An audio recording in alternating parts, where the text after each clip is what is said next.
Bonjour et bienvenue dans Agricois, le podcast qui répond à vos questions sur l'agriculture. Tu te poses des questions sur l'alimentation et l'agriculture. Et ben moi aussi, je n'y connaissais rien il y a encore quelques années, mais même si je suis citadine, je travaille depuis plusieurs années auprès des agriculteurs et j'ai décidé de vous faire part de mes découvertes. Alors serre-toi un jus de fruits local ou un grand thé et c'est parti pour la question du jour. Bonjour à tous et bienvenue dans Agricois. Aujourd'hui, j'avais envie de vous parler un peu de qui sont les agriculteurs. Ce sera la question du jour. Donc, qu'est-ce que c'est vraiment être chef d'exploitation agricole aujourd'hui en France ?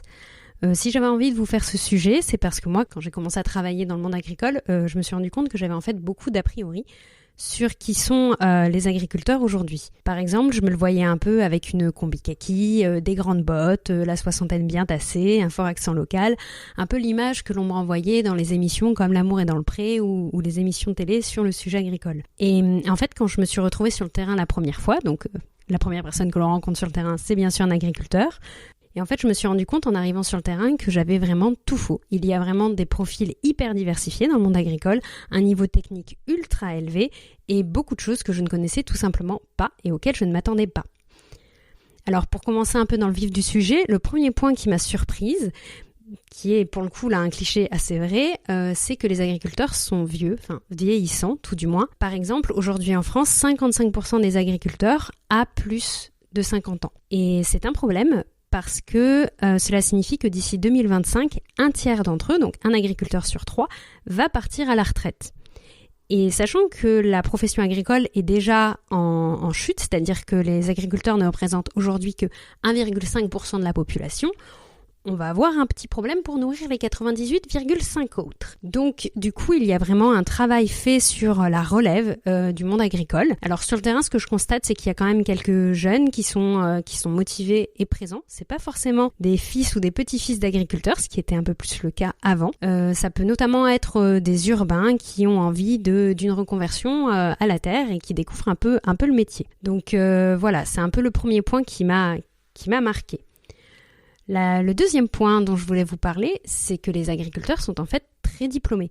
Personnellement, j'ai fait le lycée, j'étais à l'université, on m'a jamais expliqué la possibilité que j'avais de devenir agricultrice. On a un peu notre voie toute tracée et pour moi, du coup, on devenait agriculteur parce qu'on était petit-fils d'agriculteur, fils d'agriculteur et entre guillemets, on héritait de la terre. Et en fait, pas du tout. En France, il est fortement conseillé d'avoir un diplôme, c'est pas obligatoire, mais en réalité, ça l'est pratiquement parce que un diplôme permet d'avoir les aides à l'installation, donc c'est-à-dire d'avoir accès à des aides publiques pour pouvoir avoir son troupeau, acheter une ferme, trouver un terrain. Bref, il y a beaucoup de choses qui vont avec le diplôme parce que un niveau de diplôme donc minimum bac ou au-dessus avec des BTS par exemple, et ben en fait ça permet d'avoir la capacité professionnelle agricole qui justifie de vos connaissances dans le monde agricole.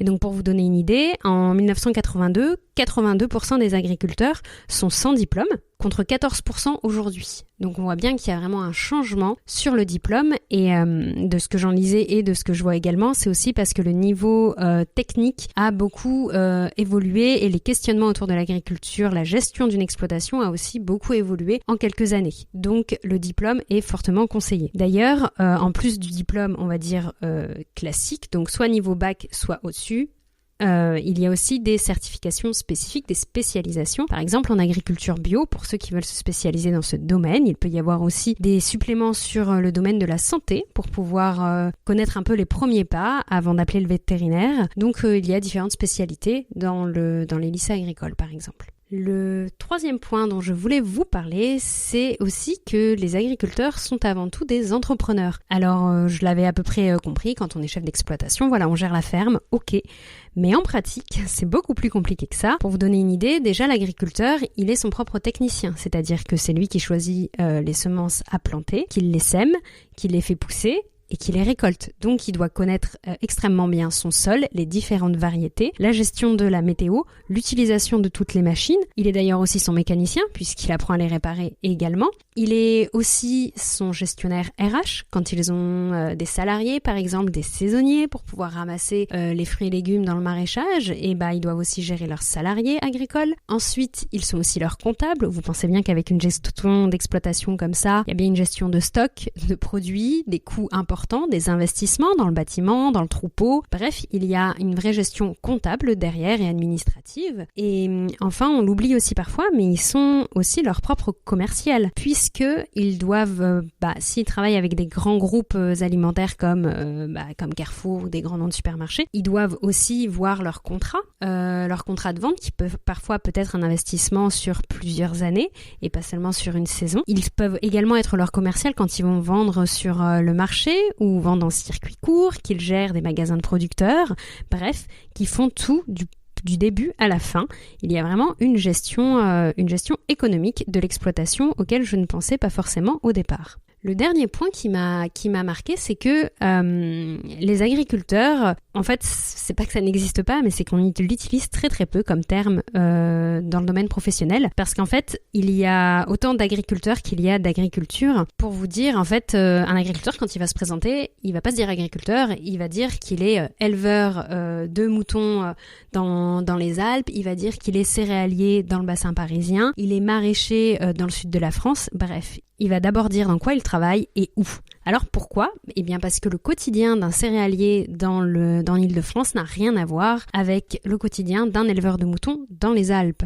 Et donc justement, si vous en croisez, sachez qu'on parlera plutôt d'un éleveur et des animaux qui l'élèvent derrière. On parlera de maraîchers pour le fruit et légumes, on parlera de céréaliers, on parlera de vignerons, on parlera des semenciers pour ceux qui font pousser les semences qui seront ensuite vendues derrière. Bref, il y a vraiment des filières à part entière qui sont très marquées dans le milieu parce que leur quotidien n'a rien à voir. Voilà, c'est à peu près les 4 points que je voulais aborder avec vous. Donc j'espère que ce premier épisode vous a plu. C'était vraiment un point que je souhaite signaler parce que vraiment la profession agricole est assez méconnue en France. En tout cas, moi je ne la connaissais pas du tout étant urbaine depuis toujours et c'est vraiment un domaine qui me passionne aujourd'hui. Donc n'hésitez pas si vous avez des questions sur cet épisode ou même sur un autre sujet et on se retrouve dans le prochain épisode. Au revoir.